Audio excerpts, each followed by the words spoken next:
শাহরু রমাদানাল্লাযী উনজিলা ফীহিল কুরআন হুদাল লিন্নাস ওয়া বাইয়িনাতিম মিনাল হুদা ওয়াল ফুরকান। রমাজানে কোরআন অবতীর্ণ করেছি দুনিয়ার সব মানুষের হেদায়েতের জন্য। আমি কোরআন অবতীর্ণ করেছি রমাজানে। وَنُنَزِّلُ مِنَ الْقُرْآنِ مَا هُوَ شِفَاءٌ وَرَحْمَةٌ لِّلْمُؤْمِنِينَ।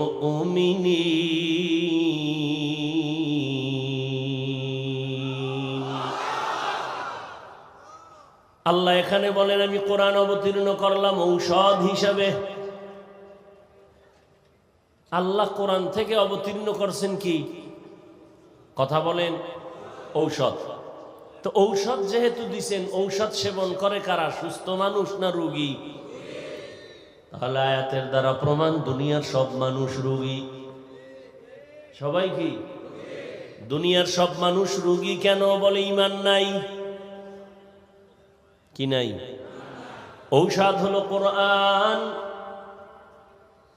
প্রশ্ন, যারা ঈমান আনলো তারাও কি রোগী? আমি বলবো হ্যাঁ, তারাও রোগী। কেন? বলে ঈমান আছে কিন্তু আমল নাই। এরকম ঈমানদার কেউ নাই? দাবি করে মুমিন কিন্তু নামাজ পড়ে না, পর্দা করে না, হালাল পথে চলে না। তাহলে সে সুস্থ না রোগী? কেন? ঈমান আছে কি নাই? আমল নাই। ঔষধ সেবন করো কোরআন থেকে।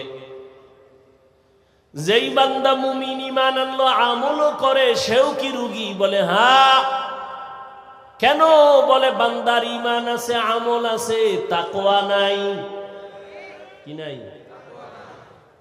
ইখলাস কে আমাল ये जन्नत के हमरा,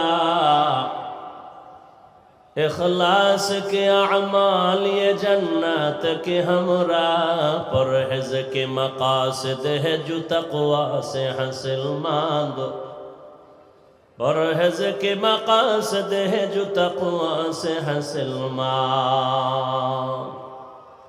ईमान से आमल से की नहीं। हर के दारत खौफ हक दर दिल मदगम, जन्नतुल मावा देहदूरा মাকাম। তাকওয়া অর্জন করার জন্য ঔষধ সেবন করো কোরআন থেকে।